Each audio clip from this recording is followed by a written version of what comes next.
Suara saya terdengar jelas? Cek suara saya jelas? Jelas. Bismillahirrahmanirrahim. Uhayyikum jami'an bitahiyatil Islam, bitahiyatil mubarakah, bitahiyatil khalidah. Assalamualaikum warahmatullahi wabarakatuh. Waalaikumsalam. Alhamdulillahi hamdan katsiran tayyiban mubarakan fih. Mubarakan alaih kama yuhibbu rabbuna wa yarda. Ashhadu an la ilaha illallah wahdahu la syarika lah. Wa ashhadu anna sayyidana Muhammadan abduhu wa rasuluh la nabiyya ba'da. Faqad qala Allah subhanahu wa ta'ala fi kitabihil karim. A'udzu billahi minasy syaithanir rajim. Bismillahirrahmanirrahim. Ya ayyuhalladzina amanu ittaqullaha haqqa tuqatih wa la tamutunna illa wa antum muslimun. وقال أيضا سبحان الذي أسرى بعبده ليلا من المسجد الحرام إلى المسجد الأقصى إلى آخر الآية. وقال النبي صلى الله عليه وسلم من حسن إسلام المرء تركه ما لا يعنيه. صدق الله العظيم وصدق رسوله النبي الحبيب الكريم ونحن على ذلك من الشاهدين الشاكرين والحمد لله رب العالمين.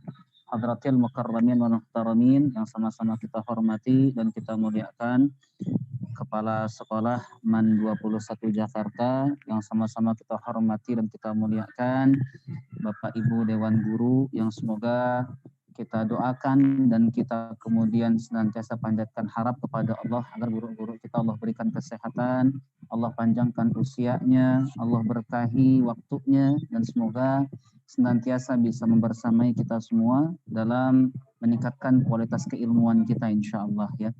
Dan kita bersyukur kepada Allah Subhanahu wa taala, alhamdulillah di pagi hari ini, di hari Sabtu ini Allah izinkan kita bisa berkumpul walaupun secara virtual dalam rangka Isra Mi'raj ya Nabi Muhammad sallallahu alaihi wasallam. Kita bermohon kepada Allah semoga apa yang kita lakukan di pagi hari ini Allah ridha dan Allah jadikan agenda di pagi hari ini sebagai satu wasilah perantara Allah kemudian mudahkan langkah kita menuju surganya Allah Subhanahu wa taala.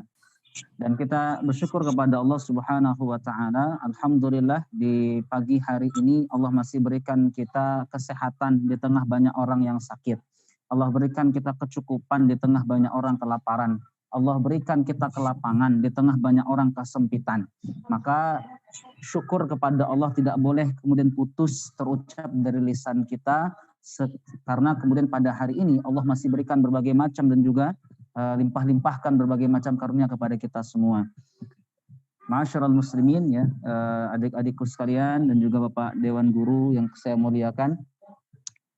Pertama yang saya ingin kemudian sampaikan adalah terima kasih atas kemudian undangannya, terima kasih atas kesempatan yang diberikan.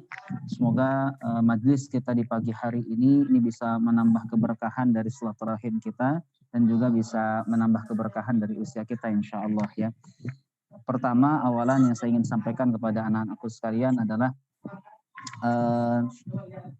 hal yang sering saya sampaikan dan hal yang sering saya ingatkan kepada anak-anak siswa gitu ya, ketika saya diminta mengisi di MAN gitu, atau kemudian diminta mengisi di sekolah-sekolah SMA dan juga SMP. Ada hal yang seringkali kita lupa, ada hal yang seringkali kemudian kita alfa. Ya, apa itu? Umur itu seperti batu es. Ya, saya sering sampaikan umur itu seperti batu es. Dipakai atau tidak, ia akan mencair kalau batu es ya. Jadi batu es itu kita pakai, ya kita nggak pakai sama dia akan mencair. Pun demikian dengan umur kita.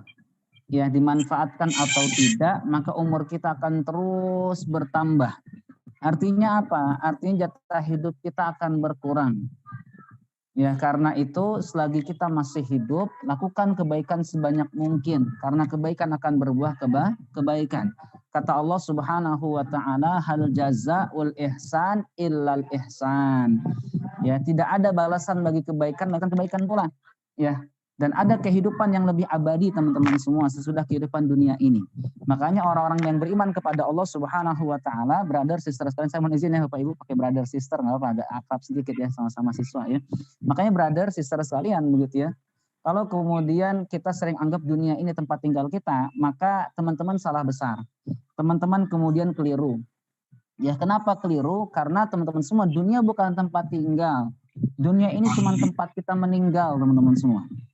Ya, makanya kalau kemudian kita hari rasa nyaman di dunia, kita rasa kemudian kayaknya adem banget nih dunia gitu ya. Enak banget rasa kita sampai terbuai, kita sampai kemudian terlena sama dunia gitu ya. Ketahuilah bahwasanya dunia kita ini bukan tempat tinggal. Dunia kita cuma tempat meninggal. Ya, saya mohon izin Bapak Ibu, nanti kalau saya salah mohon dikoreksi. Dunia itu ya, saya dulu pernah belajar, dunia itu kata para ulama, dunia maknanya apa? Dunia itu maknanya dunuun. Makna dunun itu artinya singkat. Jadi yang namanya dunia itu, brother, sister, singkat. Ya, makanya kalau kita hidup dunia, waktu terasa cepat, terasa singkat. Kayaknya baru kemarin Sabtu, kok sekarang Sabtu lagi ya. Kayaknya baru kemarin Jumat, kok sekarang udah Jumat lagi. Nah itu dunia begitu sifatnya. Ya, makanya kalau kita hidup di dunia, teman-teman semua gitu ya, waktu itu terasa begitu cepat. Dan memang perputaran waktu yang cepat ini tanda-tanda datangnya kiamat. Kiamat makin dekat kan begitu ya. Kata Rasul, la taqumus sa'ah hatta yataqarrabaz zaman. Kata Rasul, la taqumus sa'ah, tidak akan terjadi hari kiamat sampai kemudian perputaran waktu begitu cepat, kata Rasul. Ya, makanya teman-teman semua, hari ini kita rasakan betul ya bahwasanya waktu berputar begitu cepat, banyak orang yang kemudian Allah wafatkan, Allah panggil ke hadapan Allah Subhanahu wa taala. Belum lama ya ada guru kita Habibana Mustafa ya bin Ja'far As-Segaf yang Allah panggil. Usianya masih muda ya, tubuhnya kelihatannya sehat dan seterusnya. Tapi Allah panggil ke hadapan Allah Subhanahu wa taala. Ya, belum lama lagi ada Syekh Ali Jabir ya. Macam-macam para ulama-ulama kita telah Allah panggil ke hadapan Allah Subhanahu wa ta'ala. Artinya apa sih? Artinya saya ingin ingatkan yang pertama bahwasanya dunia itu singkat. Ya, maka selagi kita masih punya waktu, selagi Allah masih berikan kita kesempatan, perbanyak kemudian beramal kebaikan. Kenapa? Karena saya teringat teman semua, dalam Quran surah Tabarak itu Allah berfirman, "Alladzi khalaqal mauta wal hayata liyabluwakum ayyukum ahsanu amala." Alladzi khalaqal mauta, dan dialah Allah Subhanahu wa taala khalaqal mauta, yang menciptakan kematian ya wal hayata, dan juga kehidupan, liyabluwakum, untuk menguji kalian semua, menguji di antara kita semua nih brother, sister, mana yang paling terbaik amalnya di antara kita. Jadi Allah pengen lihat kita mana yang paling terbaik amalnya. Allah nggak pengen kemudian lihat siapa yang kemudian paling banyak hartanya, enggak. Allah nggak lihat yang banyak hartanya. Allah nggak lihat mana yang paling ganteng, enggak. Allah nggak lihat mana yang paling cantik juga, enggak. Yang Allah lihat itu bro, sis, adalah mana yang kemudian paling terbaik amalnya. Mana yang paling takwa di hadapan Allah Subhanahu wa ta'ala. Percuma cantik kalau kagak sholat. Percuma kemudian ganteng kalau kagak sembahyang. Percuma kemudian rupanya indah, elok, gitu, parasnya menawan. Kalau apa? Kalau dia jauh dari Allah Subhanahu wa ta'ala. Ya, nggak ada artinya itu semua teman-teman. Maka khotifillah hafidhakumullah, teman-teman yang dimuliakan Allah Subhanahu wa taala. Ya, awalan saya ingin sampaikan, mari sama-sama kita luruskan niat kita kepada Allah, termasuk hadir di agenda ini, Isra Mi'raj ini, kita niatkan kepada Allah Subhanahu wa taala, orientasi kita, niatan kita, tujuan kita cuman kepada Allah. Saya sering sampaikan kepada murid-murid saya, kalau Allah yang jadi tujuan kita, dunia itu akan datang kepada kita dalam keadaan tunduk. Ya, jadi brother, sister, kalau Allah nih yang jadi tujuan kita, dunia itu akan datang kepada kita dalam keadaan tunduk, teman-teman semua. Saya punya jamaah, namanya Bapak Zulkarnain. Beliau salah satu direksi di Pertamina. Ya, salah satu direksi di Pertamina, orangnya luar biasa, teman-teman. Ya, hari ini beliau punya sekolah, ya. Hidup beliau banyak habis kemudian di luar negeri ya, karena memang kerja di luar negeri begitu ya, karena direksi besar di Pertamina. Teman-teman semua, yang saya kemudian kagum, yang saya salut dari beliau adalah dari beliau kemudian muda sampai beliau kemudian tua sekarang, berusia hampir 60 sekarang gitu ya.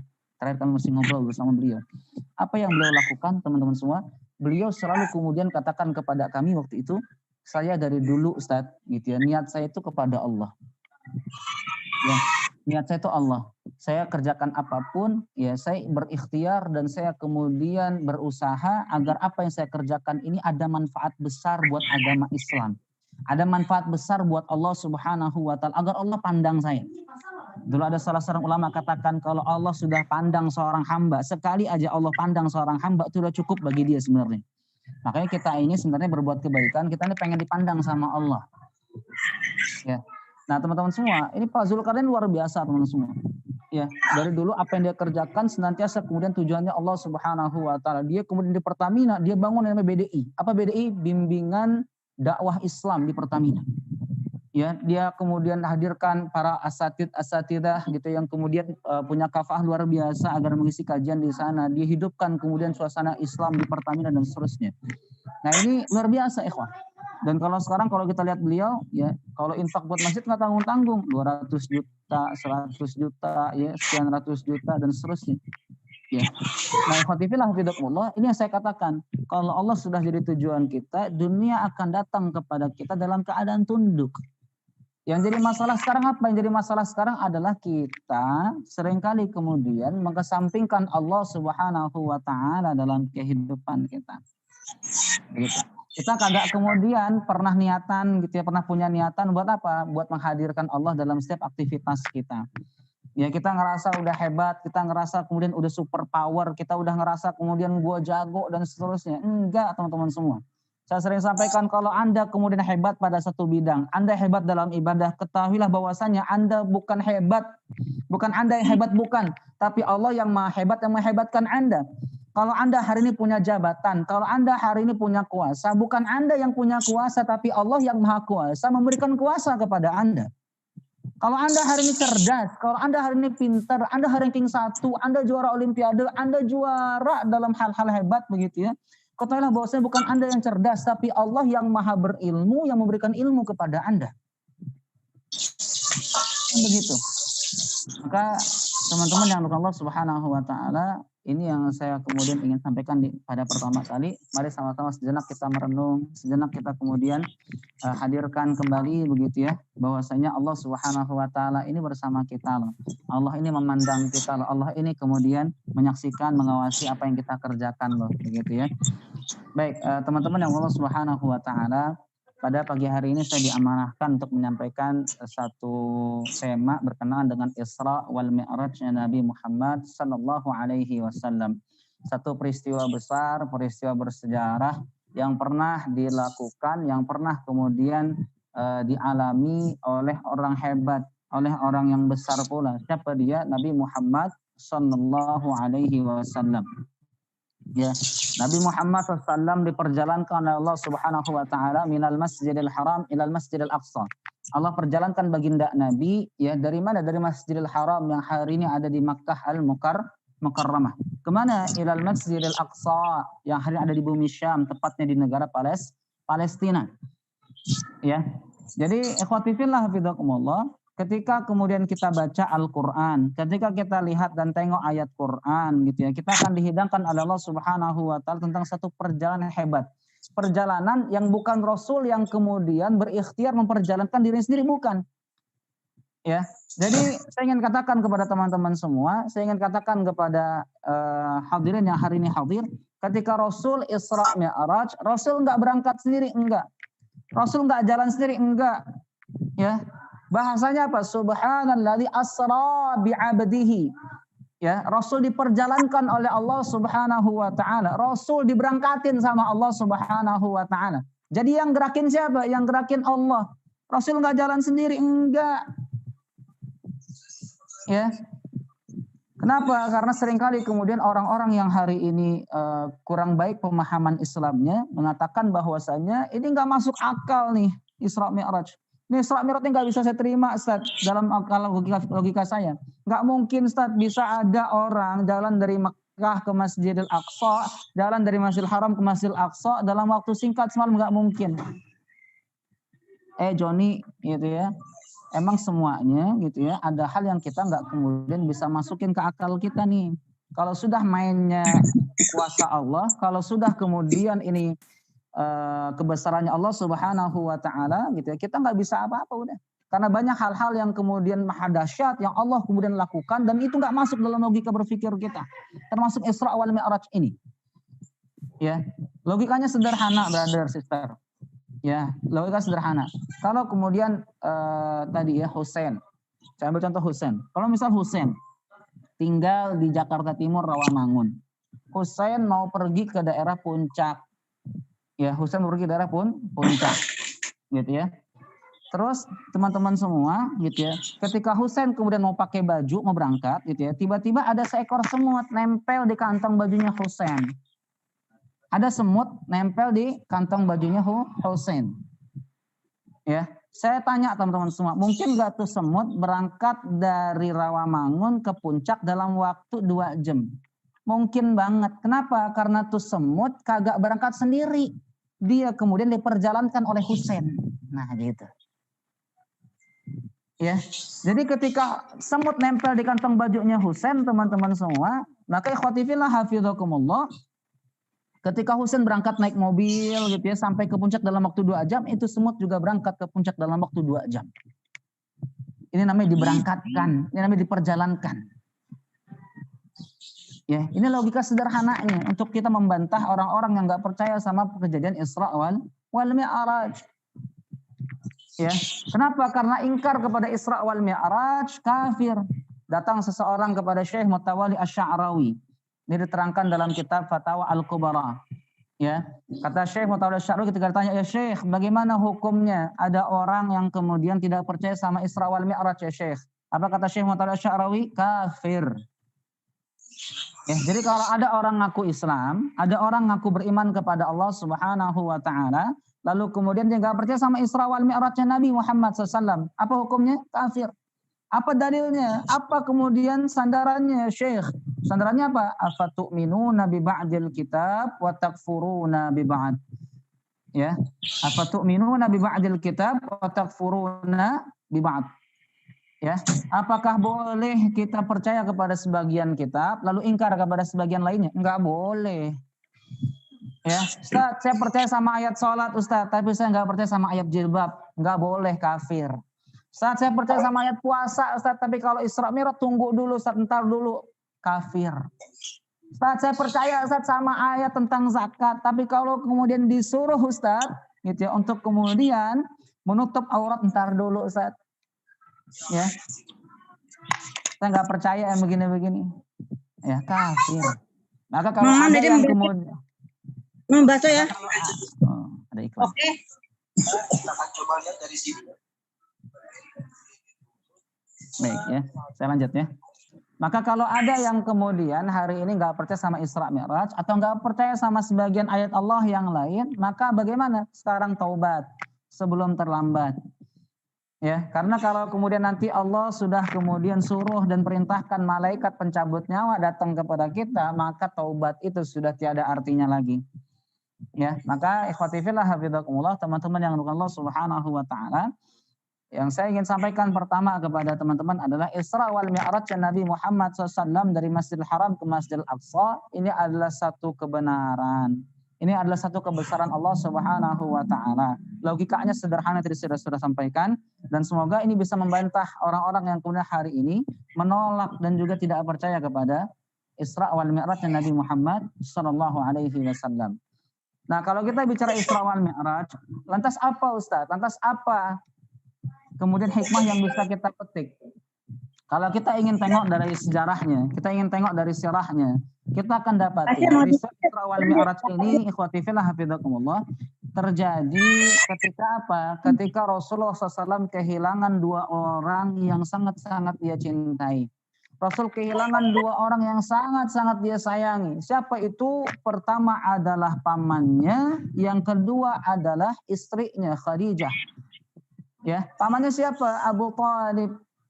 Ya, Rasul kehilangan Abu Thalib dan Rasul kehilangan Khadijah. Ya, sebetulnya teman-teman semua, Rasulullah SAW itu kemudian sudah dari sejak dulu, sejak beliau lahir, sejak beliau kecil, kemudian sudah banyak kehilangan orang-orang yang beliau sayangi. Ya, dikatakan dalam kitab Barzanji itu, gitu ya, genap usia kehamilan ibundanya 2 bulan ya, dalam kitab Barzanji, genap usia kandungan ibundanya 2 bulan, maka ayahnya itu Abdullah dipanggil oleh Allah Subhanahu wa taala. Ketika usianya 4 tahun Nabi Muhammad SAW, ibundanya dipanggil oleh Allah Subhanahu wa taala. Maka dalam kitab Barsanji juga kemudian disampaikan setelah itu dia diasuh oleh datuknya. Siapa datuknya? Abdul Muttalib. Ya, sampai usia 8 tahun. 8 tahun kemudian diserahkan kepada Abu Thalib. Abu Thalib tidak lama setelah itu kemudian meninggal, wafat. Lalu kemudian Khadijah pun juga wafat. Ya. Nah, dari sini teman-teman semua, saya ingin sampaikan, ya, apa hikmah dari Isra wal Mi'raj, Ustaz? Hikmah pertama adalah Rasulullah SAW begitu ya diperjalankan Allah Subhanahu wa taala. Itu hikmahnya apa? Hikmahnya adalah Rasul ingin diajarkan oleh Allah Subhanahu wa taala agar tidak bergantung kepada makhluk. Dan dia bergantung hanya kepada Allah Subhanahu wa taala. Maka Rasul dipanggil orang-orang terdekatnya. Rasul dipanggil orang-orang terbaiknya ke hadapan Allah Subhanahu wa taala. Agar apa? Agar Rasulullah SAW tidak bergantung kepada makhluk, tidak bergantung kepada manusia. Karena bergantung kepada manusia, ujungnya hanya kecewa. Cewek ya, anak-anak gadis gantung sama pacarnya gitu ya, kecewa. Cowok juga begitu ya, bergantung sama pacarnya, sama kecewa. Ya, berapa banyak hari ini orang-orang yang kemudian pacaran, lalu kemudian kecewa. Kenapa? Karena pacarnya nikah sama lelaki lain. Karena pacarnya nikah sama wanita lain. Jadi dari dulu pacaran cuma jagain bini orang. Dan gitu ya. Makanya saya tidak merekomendasikan dan saya tidak kemudian tidak merekomendasikan ya. Dan saya seringkali kemudian sampaikan gitu ya, udahlah putusin aja, ngapain pacaran kan ya. Pertama dosa, kedua apa? Kedua Allah murka kan gitu. Dan orang pacaran itu kan kayak orang beli mangga ya. Jadi di sini saya mau sampaikan ini ya. Mumpung lagi ada teman-teman semua. Orang pacaran itu kayak orang beli mangga, brother, sister. Orang pacaran itu orang beli mangga. Orang beli mangga ya, orang beli mangga itu teman-teman semua ketika orang beli mangga dipegang-pegang ya, dicium-cium ya, itu kan orang beli mangga gitu ya. Mang, ini mangganya bagus nggak? Dipegang-pegang sama dia, dipegang, oh iya nih kulitnya bagus ya, terus kan diambil, dicium gitu ya, oh iya wangi mang gitu ya. Terus mamangnya tanya gitu ya, mau beli berapa kilo mas gitu ya. Ntar dulu saya mau pegang-pegang dulu, saya mau pilih-pilih dulu, lihat-lihat dulu ya, cium-cium dulu dan seterusnya. Udah dia pegang-pegang, udah cium-cium, tanya lagi sama mamangnya, jadi berapa kilo gitu ya. Dia bingung gitu ya. Setelah dia bingung terus apa lagi? Nggak jadi mang, saya nggak jadi beli. Saya mau beli jeruk aja 1 kilo. Ya, bayangin udah pegang-pegang, cium-cium nggak jadi beli mangga. Belinya apa? Beli jeruk. Sama kayak orang pacaran begitu. Ya orang pacaran begitu ya. Pacarnya udah dipegang-pegang, pacarnya udah dipeluk-peluk gitu ya. Ternyata nikahnya bukan sama pacarnya, tapi nikah sama yang lain. Ya, makanya beli mangga nggak jauh beda sama orang pacaran, teman-teman semua. Ya. Dan itu kembali lagi kepada teman-teman perempuan yang hari ini kemudian mau jadi mangga atau mau jadi apa. Gitu ya, terserah ya. Nah, yang pertama yang kemudian Rasulullah kemudian alami apa tadi? Rasul diajak oleh Allah, Rasul diajarkan gitu ya ke muka bumi ini agar apa? Agar dia tidak bergantung kepada makhluk sekalipun. Ya, makanya Allah Subhanahu wa taala panggil banyak orang-orang terdekatnya Nabi Muhammad sallallahu alaihi wasallam. Ya, dan ini mengajarkan juga kepada kita agar kita nggak bergantung kepada makhluk. Hari ini banyak anak-anak kita bergantung sama orang tuanya.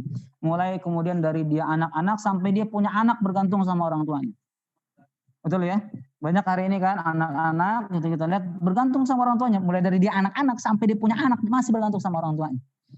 Ya, padahal ada ilmu yang paling mahal teman-teman semua. Saya sering sampaikan ada ilmu yang paling mahal. Apa itu? Ilmu melayani diri sendiri. Ya, ilmu melayani diri sendiri agar kita ini nggak bergantung sama manusia, agar kita ini nggak bergantung sama makhluk. Ya, kenapa? Karena kalau kita sudah sangat ketergantungan dengan makhluk gitu ya, nanti kalau kita nggak dapat teman-teman semua kita akan sangat-sangat kecewa. Begitu. Ya, kenapa? Karena makhluk itu sama seperti kita. Anda curhat kepada manusia, manusia itu juga punya banyak masalah. Anda berkeluh kesah kepada manusia, manusia itu juga punya banyak masalah. Ya, yakin betul Anda kemudian manusia yang kemudian Anda curhati itu, manusia yang jadi tempat curhat Anda, dia akan mampu memberikan solusi atas permasalahan Anda. Padahal dia juga punya masalah besar dalam kehidupannya. Ya, makanya ikhwati fillah hafizakumullah, teman-teman yang Allah Subhanahu wa taala, Rasulullah SAW kemudian diajarkan oleh Allah agar apa? Agar dia tidak bergantung kepada satu makhluk sekalipun, kecuali hanya kepada Allah Subhanahu wa taala. Begitu. Maka pesan pertama dari Isra wal Mi'raj adalah apa? Adalah yuk sama-sama kemudian kita bergantung kepada Allah dan menghadirkan Allah dalam setiap aktivitas kita. Ya, kalau kita sudah menghadirkan Allah dalam setiap aktivitas kita, artinya apa sih? Artinya kita merasa diawasi oleh Allah Subhanahu wa taala, hadir muraqabatullah dalam kehidupan kita.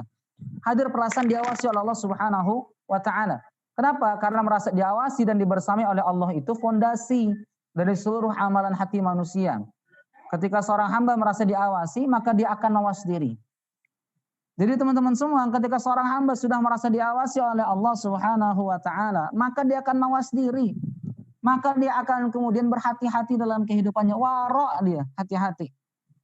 Ya, mau buat dosa takut, mau buat zalim takut, mau berbuat aniaya takut. Kenapa? Karena ada Allah yang kemudian melihat dan memandangnya. Ya, saya sering kali sampaikan, jangan pernah lihat ya besar kecilnya dosa kita, tapi lihat kepada siapa kita sedang bermaksiat. Ya, saya sering sampaikan, jangan pernah lihat besar kecil dosa kita.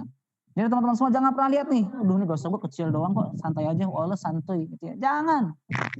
Ya, jangan pernah lihat besar kecil dosa kita, tapi lihat kepada siapa Anda sedang bermaksiat. Anda sedang bermaksiat kepada Dia yang Maha menciptakan Anda. Anda sedang bermaksiat kepada Dia yang Maha merajai dunia. Anda sedang bermaksiat kepada siapa? Kepada Allah Subhanahu wa taala yang senantiasa mencurah-curahkan dan melimpahkan rizki kepada kita.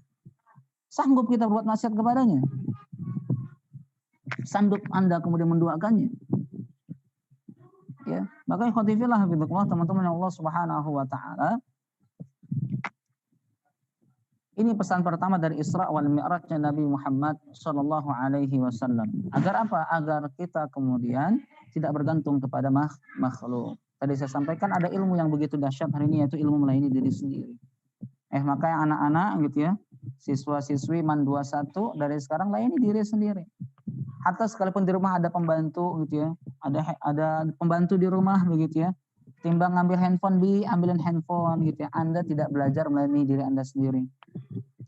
Ya, ambilin dong tuh jaket aku kegantung, dikit-dikit minta ambilin, dikit-dikit minta ambilin gitu ya.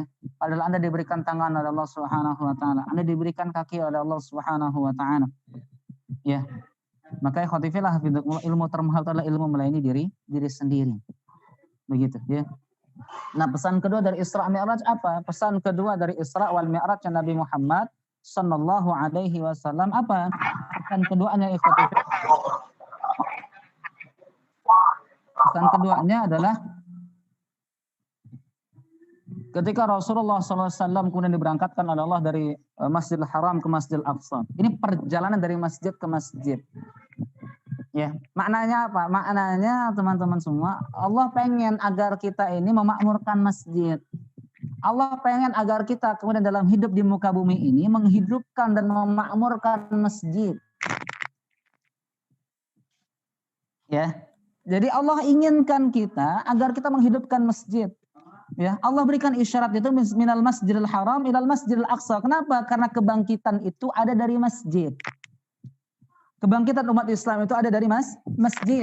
Jangan berharap kemudian kita bangkit kalau Anda masih malas ke masjid.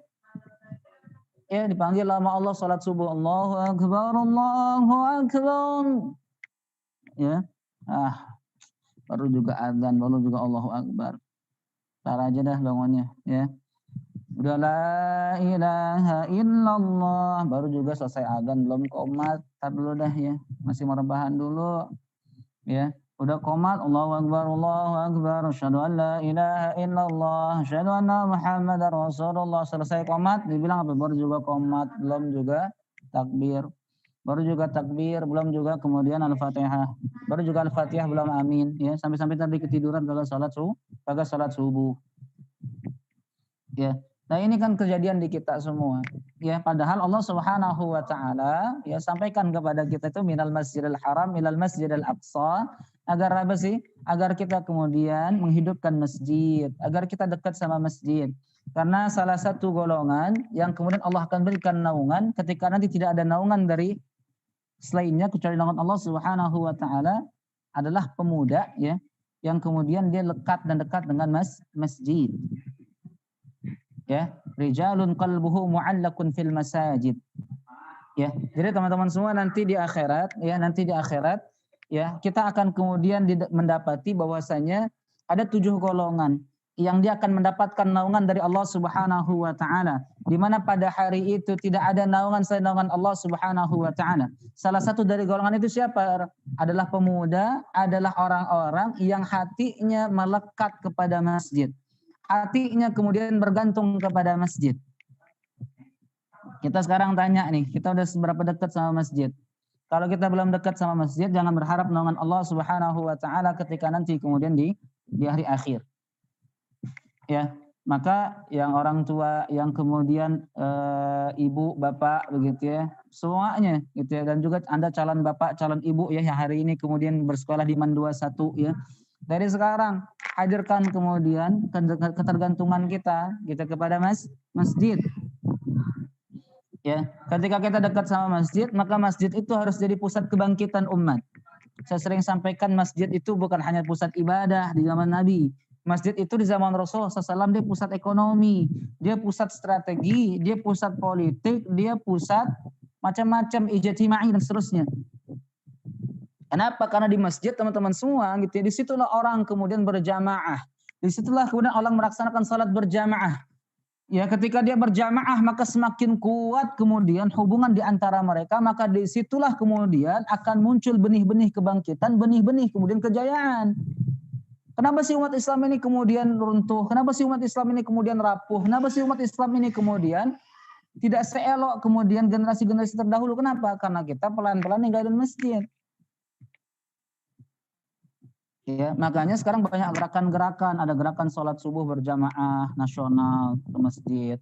Ya, ada gerakan-gerakan macam-macam sekarang begitu ya. Biar apa? Biar umat menghidupkan kembali masjid-masjid. Tapi kan saat sekarang lagi corona saat ya. Tetap jalani protokol kesehatan ketika ke masjid. Ya, tetap jalani protokol kesehatan ke masjid. Jaga jarak, pakai masker, cuci tangan ya, dan seterusnya. Ya, maka apa? Maka pesan kedua yang Allah kemudian ingin hadirkan kepada kita adalah apa? Agar umat Islam menghidupin masjid. Yang perempuan gimana, Ustaz? Ini perempuan saat menghidupin masjid gimana, Ustaz? Gitu ya. Yang perempuan bisa ambil peran, ambil kontribusi ya pada bidang-bidang yang bisa diambil. Ya, agar kebangkitan benar-benar dari masjid, ya begitu. Silahkan, ya bukan kemudian Islam ini nggak pernah melarang perempuan aktif di masjid. Ya ini yang kedua teman-teman semua. Jadi yang Allah ingin sampaikan kepada kita adalah mari yuk ramaikan masjid, makmurkan masjid. Ya sekarang orang sudah mulai kemudian diizinkan untuk beribadah di masjid, Jumatan di masjid dan seterusnya, gitu ya. Maka ayo ke masjid. Ya begitu. Yang ikhwan gitu ya. Jangan bilang lo keren ya, jangan pernah ngaku lo keren, lo ganteng begitu. Kalau lo belum sanggup kemudian ke masjid. Ya, lelaki kuat itu adalah lelaki yang bukan kemudian jago berantem, bukan menang dalam pergulatan, bukan. Tapi lelaki kuat itu adalah lelaki yang mampu menyingkirkan selimut di pagi hari, lalu kemudian dia bangkit, lalu kemudian dia berangkat ke masjid. Itu lelaki kuat. Jadi jangan bilang lo kuat, jangan pernah ngaku lo kemudian tangguh. Jangan pernah ngaku lo maco kalau lo belum kuat ke masjid. Ya, ini gue tantang lo semua nih berangkat ke masjid nih ya, pagi-pagi di waktu subuh. Ini mohon maaf Bapak Ibu, saya pakai lo gue, pakai ini ya, Masya Allah mohon maaf nih ya. Pakai brother sister ya. Jadi teman-teman semua, ini saya sampaikan yang kedua. Allah Subhanahu wa taala ingin kabarkan kepada kita tentang membangkitkan diri dari masjid. Ya, minal masjidil haram ilal masjidil aqsa. Ya, begitu. Dan memang ikhwati fillah hafizakumullah, kalau saya boleh diizinkan ya mengutip perkataan dari Habib Ali Al-Jufri, beliau katakan kepada kita, kenapa kemudian redaksinya minal masjidil haram? Allah tuh pengen kabarkan kepada kita. Ya, ini pesan ketiga ya. Pesan ketiganya apa? Kata Habib Ali Al-Jufri adalah Allah ingin berikan kabar kepada kita. Dulu tantangan terbesar umat Islam ada pada Masjidil Haram. Dulu tantangan terbesar umat Islam ada di bumi Makkah Al-Mukarramah. Ya.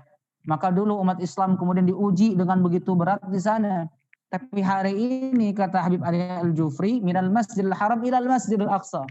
Tantangan terberat, ujian terberat umat Islam hari ini bukan lagi di Makkah Al-Mukarramah, kata Habib Ali Al-Jufri. Tapi beliau katakan di mana? Hari ini ada di bumi Baitul Maqdis. Ya, hari ini ada di bumi Palestina, ada di bumi Masjidil Aqsa. Itu tantangan terberat umat Islam di hari ini. Maka peristiwa Isra Mi'raj bukan hanya peristiwa jalannya Rasul dari Masjidil Haram ke Masjidil Aqsa lalu ke Sidratil Muntaha, bukan. Tapi ada pesan yang kemudian Allah ingin sampaikan juga kepada kita. pesan yang seringkali terlupa, pesan yang seringkali kita alfa. Apa itu? Umat Islam jarang mikirin Masjidil Aqsa. Umat Islam jarang mikirin Baitul Maqdis. Umat Islam jarang mikirin saudara-saudarinya yang sesama muslim di mana? Di Palestina. Dia biarkan kemudian saudara-saudari berjuang sendirian. Dia nggak punya kemudian kontribusi apa-apa. Dia nggak punya kemudian kemanfaatan apa-apa buat Baitul Maqdis. Ya, pernah kita mikirin Palestina? Jarang. Pernah kita ngedoain saudara-saudari kita di Palestina? Jarang. Kita ngerasa nggak punya, kita ngerasa nggak memiliki Masjidil Aqsa. Maka wajar kalau hari ini kemudian Yahudi laknatullah sewenang-wenang mencaplok Masjidil Aqsa. Ya, terakhir teman-teman semua, saya pernah belum lama ya, saya pernah berdiskusi secara virtual ya.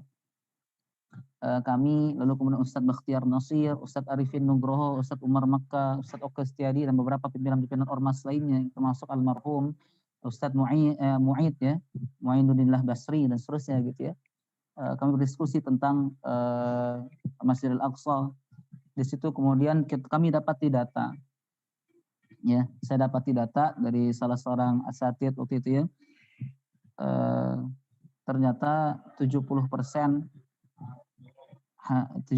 ya, hari ini 70% yang dominan membela Baitul Maqdis, menjaga Masjidil Aqsa, yang dominan adalah kaum perempuan, emak-emak. Jadi yang hari ini dominan, brother, sister, ngejaga Masjidil Aqsa, ngejaga Baitul Maqdis, itu kaum emak-emak, perempuan. Saya tanya situ kepada salah seorang asatidz, waktu itu Ustadz Oke Setiadi, pimpinan Matlaul Anwar. Ustadz, kenapa hari ini banyak akhwat, Ustadz? Banyak ummahat yang, ya, Ustadz Oke katakan para laki-lakinya sudah lebih dulu syahid, Ustadz. Ya, jadi hari ini tinggal kaum perempuan yang kemudian mayoritas menjaga Masjidil Aqsa. Pertanyaannya, Masjidil Aqsa ini punya siapa? Punya mereka doang orang Palestina? Bukan, ini juga punya kita umat muslim di seluruh dunia. Gitu. Maka pesan ketiganya, pesan ketiga dari Isra Mi'raj adalah agar umat Islam itu ingat sama Masrihal ila thalathati masajid. Masjidil Haram, wa masjidi hadha, wa masjid Al-Aqsa. Ya, jadi kata Rasul adalah la tushaddur rihal illa ila thalathati masajid. Ya, tidak diperkenankan, tidak diperbolehkan seseorang kemudian melakukan perjalanan yang berberat-berat dalam perjalanan kecuali pada 3 tempat. Jadi kalau kita nih pengen ngabisin uang, ya, nyari uang nih gitu ya, lalu pengen jalan-jalan gitu ya, maka jalan-jalan yang kemudian kita ikhtiarkan sampai kita berberat-berat dalam berjalan itu hanya boleh pada 3 tempat. Apa itu? Pertama Masjidil Haram. Ya, yang kedua apa? Masjidi hadza, kata Rasul, masjidku ini, Masjid An-Nabawi. Yang ketiga apa? Masjidil Aqsa. Jadi kalau kita pengen berberat-berat mengerahkan segala potensi kita untuk pergi jalan-jalan, itu hanya boleh pada ketiga tempat ini. Ya, makanya kalau Anda hari ini punya niatan, gue pengen ke Jepang nih, sebelum ke Jepang ke Masjidil Aqsa dulu, lihat-lihat, tengok-tengok ke sana. Ya, gitu. Gue pengen kemana ya? Saya pengen ke Perancis, Ustaz. Ya, ngelihat Menara Eiffel, kayaknya asik gitu ya, romantis dan seterusnya. Sebelum ke Perancis ke Masjidil Aqsa dulu. Ya, gitu. Jadi yang ketiga pesannya itu. Yang keempat apa? Yang keempat, ikhwatifillah hafizakumullah. Yang dari yang bisa kita ambil dari Isra wal Mi'raj Nabi Muhammad SAW adalah apa? Rasulullah SAW tadi sudah dihadirkan videonya gitu ya. Ketika kemudian Isra wal Mi'raj, Rasul itu mendapat hadiah. Ya, mendapat hadiah dari Allah Subhanahu wa taala, yaitu perintah salat. Ya, perintah yang begitu luar biasa teman-teman semua. Ya, kewajiban yang begitu luar biasa. Kenapa? Karena salat ini teman-teman semua adalah ibadah, adalah kewajiban yang begitu dahsyat dalam agama kita teman-teman semua. Kenapa saya katakan luar biasa dahsyat? Karena seseorang ya, ketika bicara tentang sholat, dia wajib mengerjakan dalam kondisi apapun teman-teman semua. Jadi kalau sudah bicara sholat, maka kita wajib kemudian mengerjakan dalam kondisi apapun. Kenapa? Karena sholat ini konektor kita dengan Allah. Anda nih mau ngidupin laptop gitu ya, jangan laptop, komputer deh ya, komputer. Mau ngidupin komputer, konektornya kagak ada, nggak bisa. Ya, konektornya nggak bisa hidup tuh komputer teman-teman semua. Nah sama gitu ya, kita ini konektornya kepada Allah adalah dengan salat. Jadi salat itu adalah konektor kita dengan Allah Subhanahu wa taala. Dan ini perintah yang Rasulullah SAW dapatkan gitu ya dari peristiwa Isra wal Mi'raj. Ya, dan ibadah salat adalah ibadah terlengkap. Ya, makanya saking pentingnya ini ibadah salat, kalau Anda nggak bisa berdiri diminta dalam kondisi duduk. Duduk nggak bisa berbaring, berbaring nggak bisa Anda dengan isyarat. Isyarat nggak bisa juga, berarti Anda sudah wafat. Ya, berarti Anda udah qaid tuh. Kalau udah nggak bisa juga dengan isyarat. Ya, makanya ikhwati fillah hafizakumullah, teman-teman yang berbahagia, ketika kita bicara tentang ibadah salat, saya sering sampaikan kepada murid-murid saya, ini ibadah terlengkap teman-teman semua. Hanya saja kita yang seringkali kemudian tidak memahami dan tidak mengerti esensi dari ibadah salat yang kita kerjakan. Ya, kenapa? Karena ibadah salat kita gitu ya, cenderung cepat dalam pengerjaannya. Betul ya? Jadi kalau kita salatnya cenderung cepat teman semua. Allahu Akbar, Allahu Akbar, Allahu Akbar, Allahu Akbar, Allahu Akbar, Allahu Akbar, gitu. Cepat banget. Kalau ada orang lihat baru kita pelan. Kalau nggak ada orang lihat gitu ya, kita salatnya kemudian cepat banget. Ya, persis kayak ayam lagi matok ya. Cepat banget ya, Masya Allah, naudzubillah min dzalik ya. Padahal itu ya, saya sering sampaikan ibadah salat itu ibadah terlengkap. Ya, ibadah paling lengkap. Anda punya hajat apapun, Anda punya keinginan apapun, maka Anda salat. Ya. Karena emang teman-teman semua ibadah salat ini kata Rasul apa? Kata Rasul, as-salatu imaduddin. Salat itu tiangnya agama. Ya, salat itu tiangnya agama. Dan dalam hadis lain dikatakan adalah ra'sul amril Islam wa amuduhu salah wa dhirwatu sanamihil jihad. Ya, kata Rasul SAW, ra'sul amril Islam, pokok perkara dalam Islam itu, pokok perkara dalam agama kita adalah Islam. Wa amuduhu salah, tiangnya adalah salat. Wa dhirwatu sanamihil jihad, dan puncak perkaranya adalah jihad. Artinya, kalau kita bayangkan, ada sebuah bangunan tinggi, megah dia, berdiri dengan tiang yang rapuh. Jadi ada sebuah bangunan nih, brother, sister. Bangunan tinggi, megah, tapi tiangnya rapuh. Maka pasti nih bangunan akan mudah rubuh. Betul ya? Makanya teman-teman semua, saya sering sampaikan sesederhana apapun sebuah bangunan, jika dia punya tiang yang kuat, maka kan berdiri kokoh dan tidak mudah rubuh. Ya, dan demikian halnya kemudian sholat dalam diri kita, bagi diri kita seorang mukmin. Jika seseorang menjaga kualitas sholatnya, maka ia akan menjadi pribadi yang tangguh. Sebaliknya, jika seseorang kemudian punya kualitas sholat yang lemah, dia sholatnya berantakan, sholatnya asal-asalan, sholatnya kemudian di akhir waktu, ya last time dan seterusnya gitu ya, di injury time, maka dia akan jadi pribadi yang lemah juga. Ya, udah dia jadi lemah, mudah terambang-ambing, nggak punya prinsip, sehingga gampang dijerumuskan oleh syaitan, laknatullah alaih. Naudzubillah min dzalik. Ya, makanya ikhwati fillah seringkali para ulama sampaikan kepada kita, kalau Anda ingin perbaiki kehidupan Anda, maka perbaiki salat Anda. Jadi brother, sister, kalau hari ini ada di antara kita yang lagi sempit kondisinya, ya dada kita terasa sempit, rezeki kita seret gitu ya, lalu kemudian belajar nggak masuk ke otak gitu ya, kok susah banget sih fisika nih, kok bahasa Arab, nahwu, sorob, kok pusing gitu ya. Maka coba sholat 2 rakaat, minta sama Allah. Ya, makanya urusan sholat teman-teman semua itu bukan hanya urusan gerakan dan bacaan doang, bukan. Ya, tapi jauh lebih besar dari itu. Sholat itu jadi ciri khas bangunan keislaman pada diri seseorang. Ya, makanya sholat itu bukan cuma bicara tentang gerakan dan juga bacaan, bukan. Ya, kita diminta oleh Allah Subhanahu wa taala untuk apa? Untuk memperhatikan kemudian rukun-rukunnya. Udah belum kita perhatikan rukun-rukunnya? Dan benar sholat seseorang akan tergantung juga dengan wudunya, gitu ya. Dan tadi saya sedikit sampaikan, sholat itu ibadah paling komplit. Ya, Anda tengok kemudian dalam doa di gerakan duduk di antara 2 sujud. Rabbi ighfirli warhamni wajburni warfa'ni warzuqni wahdini wa'afini wa'fu anni. Rabbi ighfirli. Kalau Anda kemudian hari ini punya banyak salah, Anda punya banyak dosa, Anda punya banyak maksiat gitu ya, maka apa? Maka Rabbighfirli jawabannya teman-teman semua. Ya, maka Rabbighfirli adalah solusi yang Allah tawarkan kepada kita. Rabbighfirli. Jadi kalau kita pengen diampunin sama Allah, Rabbighfirli jawabannya.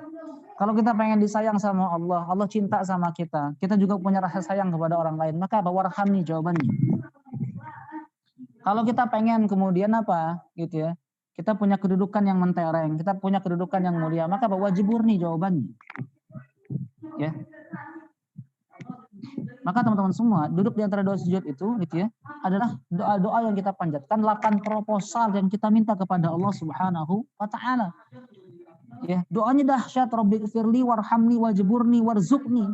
Kalau Anda hari ini kemudian miskin, Anda hari ini kemudian apa? Gak punya harta, Anda kemudian hari ini terasa rezekinya seret, maka warzuqni jawabannya. Ya, pengen kemudian diberikan kesehatan, pengen kemudian diberikan apa? Ilmu, warzuqni jawabannya. Wahdini kemudian setelah itu. Wahdini, kalau kita pengen kemudian ide-ide kita, gagasan kita, akal kita dibimbing oleh Allah Subhanahu wa taala, maka wahdini jawabannya. Kalau kita pengen dikasih kesehatan, wa'afini.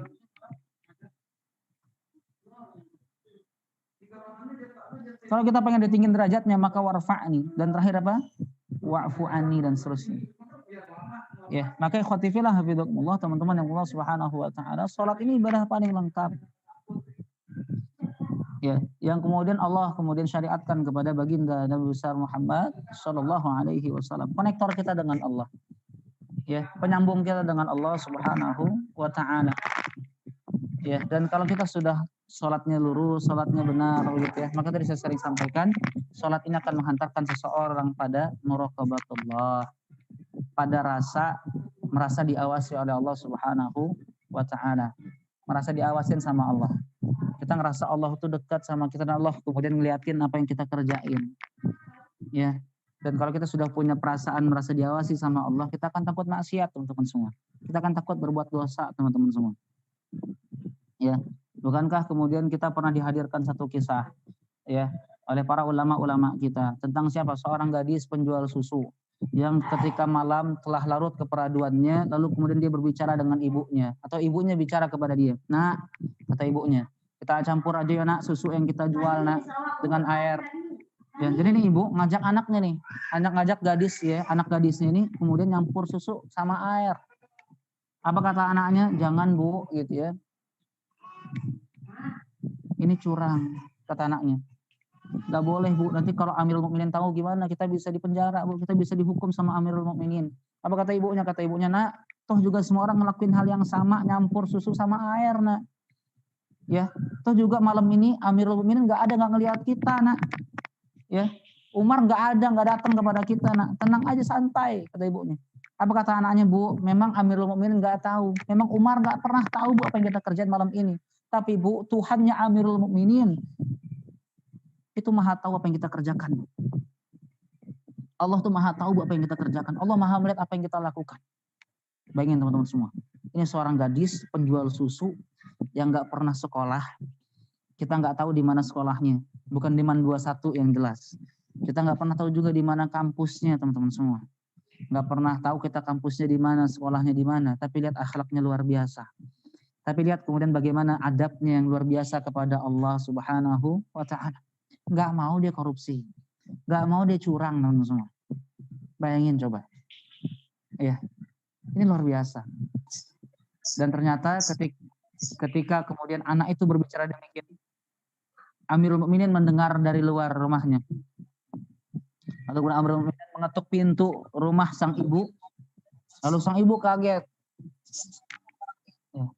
Ada apa wahai khalifah, engkau datang kemari? Lalu khalifah bicara, izinkan saya masuk.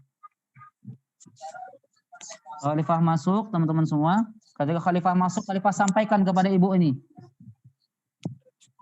Dan khalifah katakan kepada ibu ini, engkau bersyukur. Engkau beruntung, engkau punya anak yang begitu jujur. Engkau punya anak yang begitu istimewa.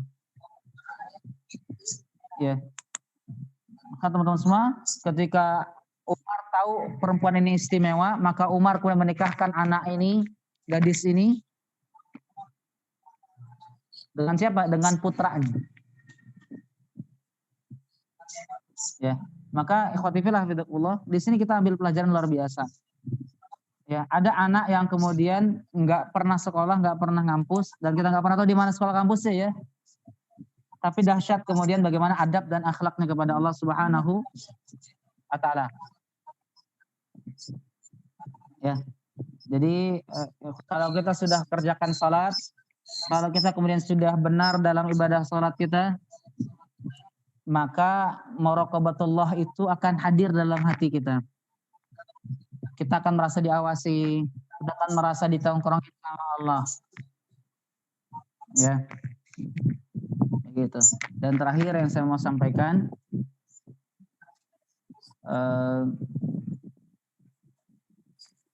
dari peristiwa Isra wal Mi'raj ini teman-teman semua, pesan terakhirnya adalah peristiwa ini adalah ujian bagi para sahabat-sahabat Nabi yang mulia. Ya. Jadi peristiwa Isra Mi'raj ini ujian keimanan. Kenapa saya katakan ujian keimanan? Karena ketika Rasulullah SAW kemudian ceritakan ini, banyak orang-orang yang kemudian murtad, nggak percaya. Ya, banyak orang-orang yang kemudian nggak yakin sama apa yang Rasul ceritakan. Akhirnya apa? Memilih murtad. Oh, ini ngawur nih, ini nggak benar nih ceritanya nih. Ya, maka saya katakan ini ujian keimanan bagi para sahabat-sahabat Nabi yang mulia.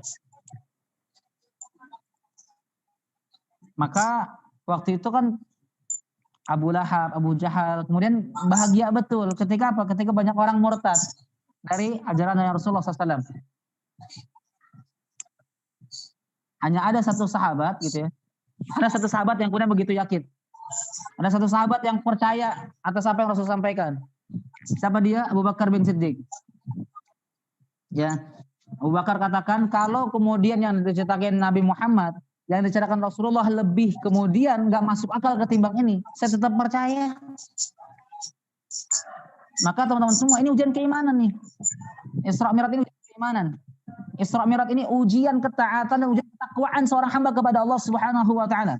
Secara nggak langsung Allah menseleksi mana-mana di antara kaum-kaum mukminin pada saat itu yang benar imannya kepada Allah dan mana yang tidak benar imannya kepada Allah Subhanahu wa taala. Jadi ini ujian keimanan. Ya, begitu. Dan memang orang-orang beriman itu siapa? Orang-orang yang kemudian taat kepada Allah, taat kepada Rasul, percaya atas setiap firman Allah dan percaya atas setiap kabar dari Nabi Muhammad Sallallahu Alaihi Wasallam. Makanya kalau ada orang nggak percaya sama hadis, orang nggak percaya sama Quran, maka apa? Maka dipertanyakan keimanannya kepada Allah Subhanahu wa Ta'ala. Ya. Nah ini jadi poin terakhir, pesan terakhir adalah Isra Mi'raj ini ujian keimanan bagi para sahabat-sahabat Nabi pada masa itu. Ya. Dan tentu ini ujian keimanan juga bagi kita semua. Ya, kalau kita hari ini percaya, maka kita termasuk orang-orang yang akan bahagia nanti di kemudian hari. Kalau kita hari ini kemudian ingkar, maka Anda siap-siap kemudian berduka, nestapa, dan ujungnya merana. Begitu ya. Dan pesan terakhir yang saya ingin sampaikan teman-teman semua adalah dari peristiwa Isra Mi'raj ini kita diajarkan oleh Allah Subhanahu wa Ta'ala adalah sedahsyat apapun ujian kita, sekeras apapun kemudian beban dalam kehidupan kita, yakinlah akan ada kemudian kebahagiaan di ujung jalan sana. Sebagaimana Nabi Muhammad SAW dirundung duka kehilangan orang-orang yang dia cinta, tapi di akhir hayatnya dia merenggut nafas dalam kondisi bahagia, teman-teman semua. Ya, maka saya sampaikan masa depan kita itu ditentukan oleh bagaimana kita menghabiskan waktu setiap hari. Jadi masa depan kita nih teman-teman semua, bahagia tidaknya kita di masa yang akan datang ditentukan oleh bagaimana kita menghabiskan waktu kita setiap hari.